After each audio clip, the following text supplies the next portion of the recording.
I'm Irene, navigating life at 30 with a mix of web design and motherhood.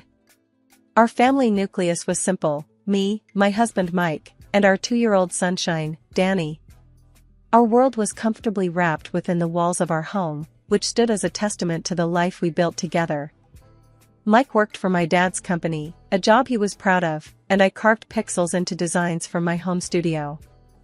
Our routine was pleasantly mundane until one evening at my parents' house, where family dinners were more than just meals. They were gatherings punctuated by discussions, laughter, and, sometimes, life-changing announcements. "So, I've been thinking," my dad began, his voice commanding the room's attention. He was a self-made man, a pillar of wisdom in business suits. "We're expanding the company. There's a new branch opening in the neighboring city, and I want Mike to take the lead on this." Mike, who had always admired my dad, perked up immediately. His eyes gleamed with a mix of excitement and determination. "Mr. Thompson, that's a fantastic opportunity. I'm all in." I felt a surge of pride and excitement.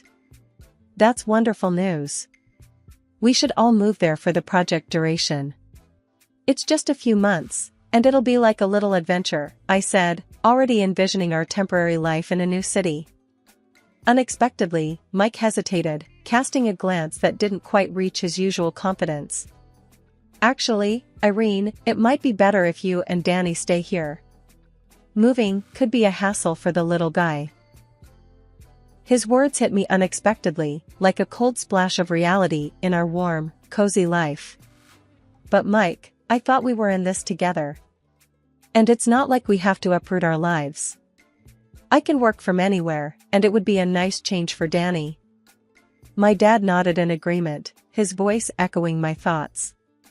"Mike, Irene has a point. The family should stick together in such times. And Irene's job gives her that flexibility." Mike seemed to be caught off guard, a nervous chuckle escaping him. "I was just joking.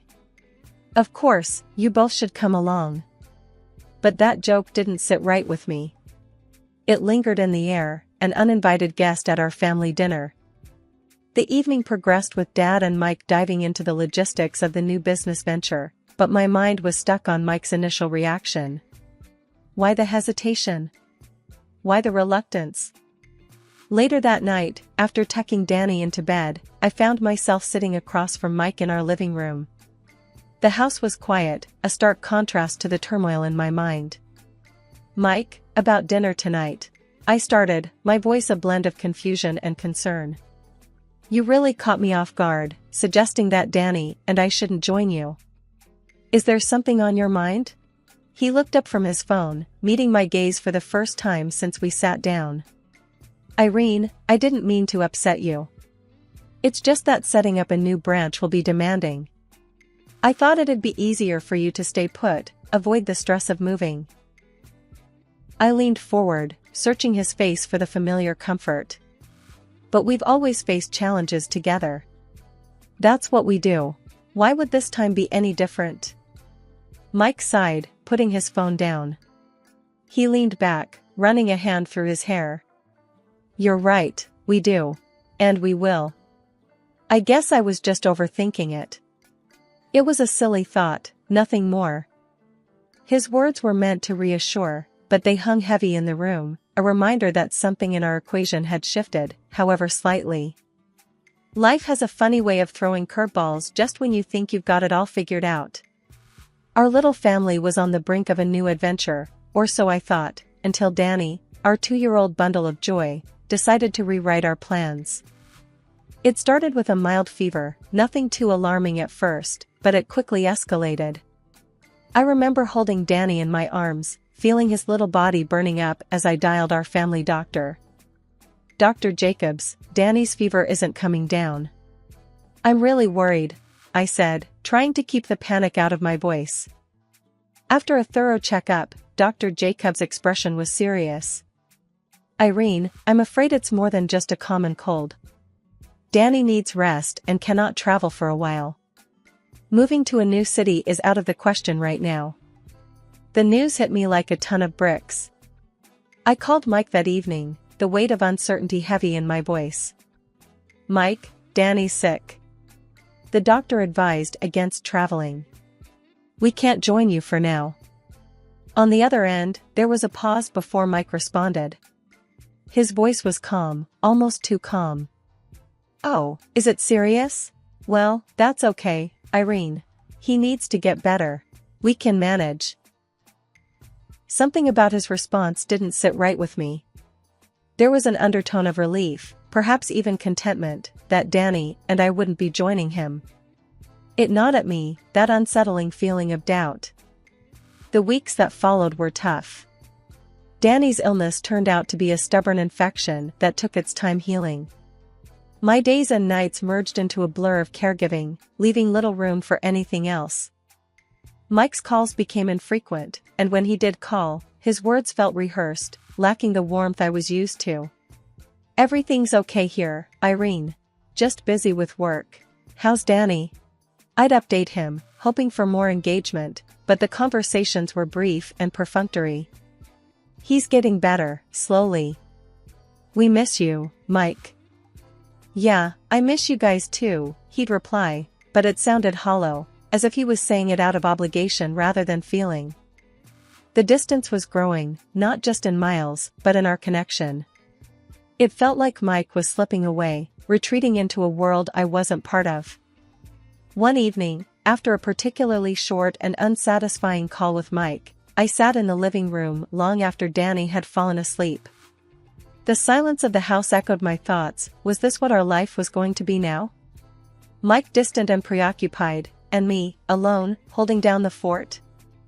Days turned into weeks, and the distance between Mike and me felt more than just miles apart. It was as if he was slowly drifting away, becoming a stranger. His calls, once filled with laughter and warmth, were now just formal check-ins. One evening, as I was putting Danny to bed, my phone buzzed. It was Mike. "Hey, how's Danny doing?" he asked, his voice lacking its usual tenderness. "He's better, still recovering," I replied, hoping to stir some emotion in him. "Work's crazy here," he said, sounding distracted. I sat down in the living room, the silence engulfing me. "Mike, we barely talk these days. Is everything okay with you? You seem different." There was a pause on the line. "Different? No, I'm just really busy, Irene. You know how it is starting up a new branch." I tried to keep the conversation going, to bridge the growing gap. "I understand you're busy, but it feels like you're not just physically away. It's like I don't know you anymore."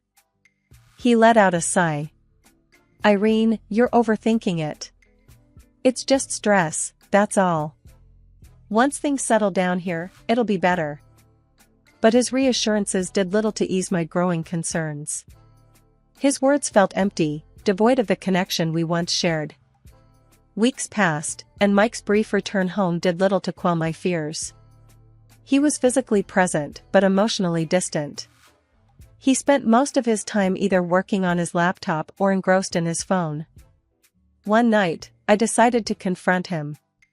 "Mike, we need to talk. You've been distant ever since you took this new job. Is there something you're not telling me?" He looked up from his phone, his expression a mix of annoyance and surprise. "Irene, why do you keep saying that? I'm right here." "But you're not really. You're always on your phone or laptop. It's like you're here, but your mind is somewhere else," I said, my voice tinged with frustration. Mike closed his laptop with a sigh. "Look, Irene, I've got a lot on my plate right now. The new branch, the pressures from your dad, it's a lot to handle. I'm just trying to do my best." I nodded, trying to understand. "I get that, Mike, but we're a team, remember? If there's something bothering you, you can talk to me." He shook his head, a half smile on his face. "There's nothing to talk about, Irene. I'm just busy, that's all. You're making a big deal out of nothing." But it didn't feel like nothing. It felt like a chasm was forming between us, one that I couldn't bridge, no matter how hard I tried. The day started routinely enough, with the familiar hum of my computer and the soft breathing of Danny during his nap. I was deep in thought, maneuvering through the complexities of a web design project, when a knock at the door jolted me back to reality. Opening it, I found myself face to face with a stranger, his eyes weary yet determined. "Can I help you?" I asked, curiosity mingling with a hint of apprehension. "Yes, you're Irene, Mike's wife, right?" "I'm David." His voice was steady but carried an undercurrent of nervousness. I nodded, still unsure where this was going. "That's me." "What is this about?" David took a deep breath, as if bracing himself. "I believe your husband, Mike, is having an affair with my wife." His words hit me like a ton of bricks. "That's impossible," I stammered, disbelief clouding my thoughts. "Mike wouldn't do that. There's got to be some mistake." "I thought the same at first," David admitted, reaching into his pocket. "But then I found this." He handed me his phone, his hand shaking slightly. The photos displayed on the screen were heart-wrenching. There was Mike, undeniably him, in a series of intimate moments with a woman I didn't recognize. They were laughing, embracing, their closeness leaving no room for doubt. I felt my world spin as I handed back the phone. "Why are you showing me this?" My voice cracked, barely a whisper under the weight of my crumbling reality. David's gaze was sympathetic yet firm. "Because you deserve to know the truth. And I think we should do something about it." A mixture of emotions surged through me, anger, betrayal, and an overwhelming sense of loss. "What do you mean, do something about it?" He leaned against the door frame, his posture suggesting a man who had nothing left to lose. "I have a plan. A way to confront them, to bring this out into the open. I can't just let this go, and I don't think you should either." My mind raced. Part of me wanted to shut the door and pretend this never happened, but another, stronger part knew I couldn't live with the uncertainty. "What kind of plan?" "We need more evidence, something undeniable. I propose we catch them together, in the act," David explained, his voice laced with a mix of pain and resolve. The idea was daunting, yet it resonated with the part of me that craved closure. "How would we do that?" "I know where and when they meet. If you're willing, we can confront them, together," he proposed, his eyes searching mine for a decision. The thought of facing Mike in such a scenario was terrifying, yet the need for the truth, for some semblance of control in the chaos, was overpowering. "Okay, I'm in. I need to know the truth, no matter how painful it might be." As David left, I closed the door and leaned against it, feeling the weight of the decision I had just made. The path ahead was fraught with pain and uncertainty, but I knew there was no turning back. The truth was out there, and I had to face it, for my sake and for Danny's. The reality of what David and I were about to do hit me as we sat in the dimly lit apartment next door to Mike's. We were there to unveil the truth, using the thin walls to our advantage. The apartment, ironically provided by my father's company for Mike, was now the stage for uncovering his betrayal. David was setting up a small recording device, his hands steady but his eyes betraying a storm of emotions. "Can't believe it's come to this," he muttered, more to himself than to me. I nodded, feeling a knot of anxiety in my stomach.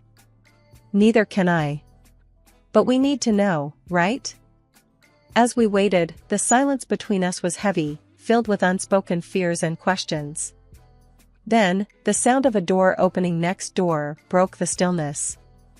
My heart skipped a beat, and I saw David tense up. "That's them," he said, his voice barely a whisper. We moved closer to the wall, straining to hear. The voices were muffled at first, but then clearer. It was Mike, his laughter unmistakable, mingling with a woman's voice, his mistress. I clenched my fists, fighting back a surge of emotions.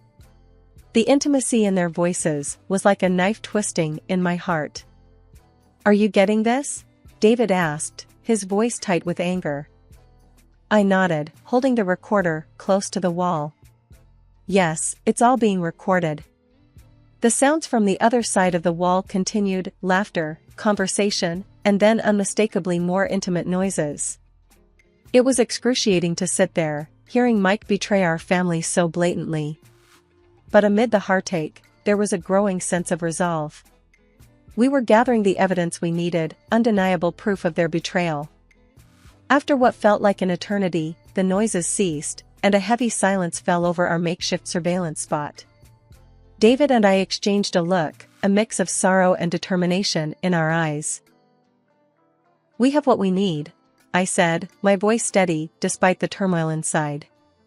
"Now we confront them." David nodded, his jaw set. "Let's do it now. No point waiting." As we stood up, I felt a strange sense of empowerment mixed with dread. The life I had known with Mike was over, and confronting him was the first step into a new, uncertain future. "We need to catch them off guard," David said as we moved toward the door. I agreed, clutching the recorder like a lifeline. "Let's go. It's time they faced the consequences." Stepping out of the apartment, the weight of the moment settled on my shoulders. We were about to face the people who had turned our lives upside down.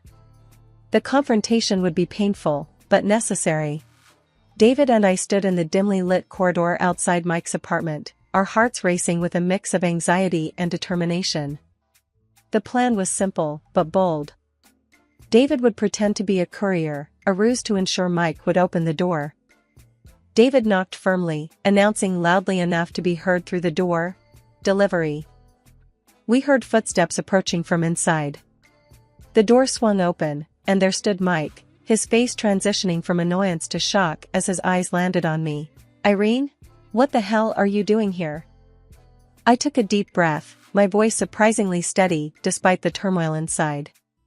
"We need to talk, Mike. Can I come in?" Behind Mike, the mistress, a young woman with a startled expression, stood frozen. Reluctantly, Mike stepped aside, allowing us entry. The room felt tense, charged with unspoken accusations and fear. Without mincing words, David confronted Mike. "We know about the affair, Mike. You can drop the act." Mike's reaction was a mix of defensiveness and scorn. This is nothing. She seduced me. I was just caught up." His mistress, now visibly shaken, retorted, "What? No, you were as much in this as I was." Ignoring her, Mike turned to me, trying to downplay the situation. "Irene, listen, this isn't what it looks like." I couldn't hold back any longer.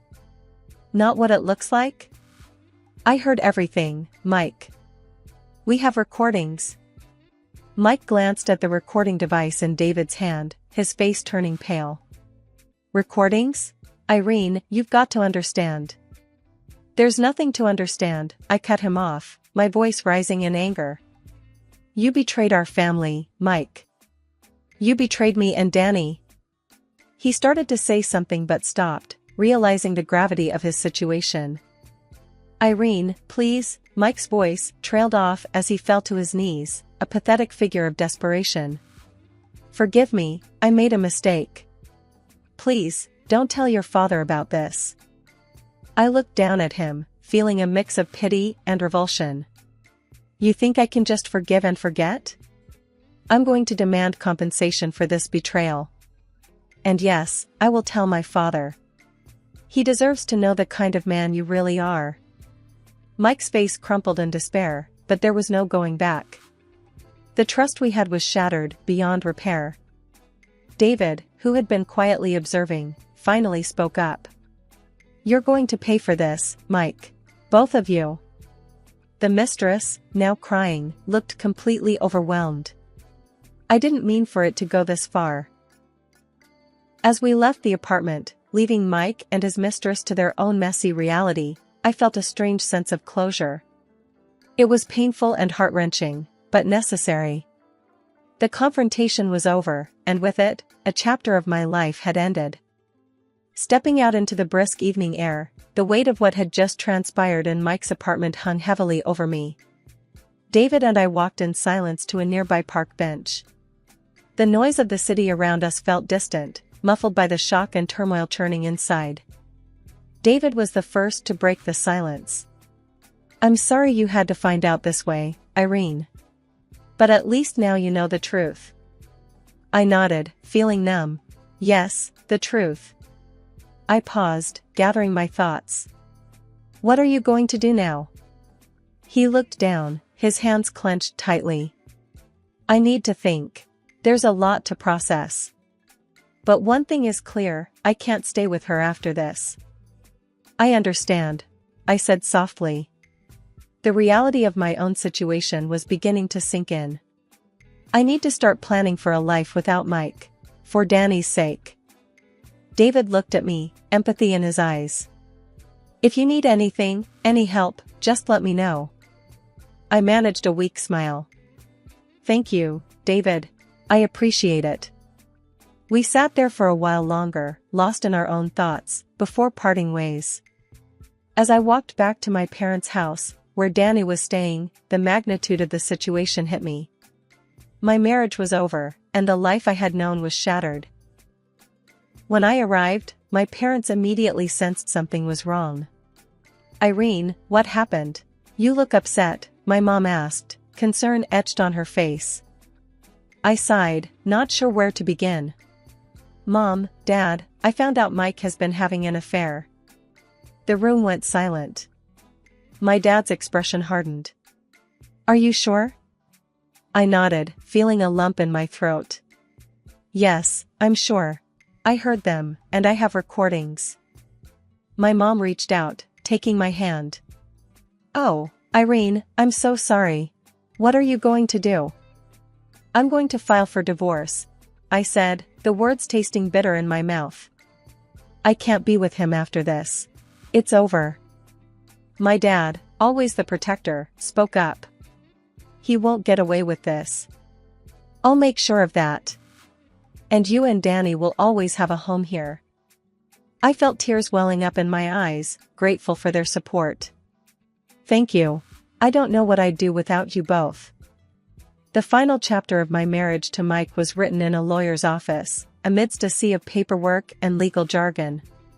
The divorce process was grueling but necessary. I fought hard, with my lawyer by my side, to ensure that Danny and I would have the financial security we needed. The court granted me alimony and compensation for Mike's betrayal, a small solace in the wake of our shattered life.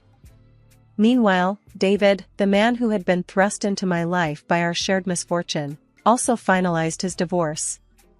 His wife, once living a life of luxury, now faced a starkly different reality. She had to trade her affluent lifestyle for a job as a saleswoman in a retail store, a harsh consequence of her actions. As for Mike, the repercussions of his infidelity were far-reaching. My father, once a mentor and supporter, was ruthless in his response. He not only fired Mike from the company, but also made it clear that he would use his influence to prevent Mike from securing a position in any reputable firm. The man who once had a promising career now juggled two menial jobs, struggling to make ends meet. Life after the divorce was a journey of healing and rediscovery for me. I focused on raising Danny, ensuring that the upheaval in our lives didn't dim his bright, innocent spirit. Watching him grow, laugh, and explore the world was a balm to my bruised heart. My work as a web designer provided not just a financial lifeline, but also a welcome distraction. I threw myself into my projects, finding joy and fulfillment in creating and designing. It was a reminder that despite the chaos, I still had control over some aspects of my life. My parents were my rock during this time. They provided unwavering support, offering a safe haven for Danny and me. "You're stronger than you realize, Irene," my dad would often say. And as time passed, I began to believe him. In the quiet moments, often after I had put Danny to bed, I would reflect on the tumultuous journey.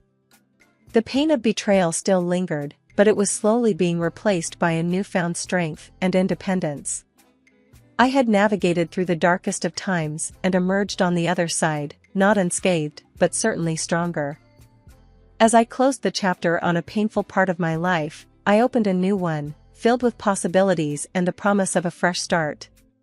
My journey was not over, it was merely taking a new path, one that I was ready to travel with hope and determination.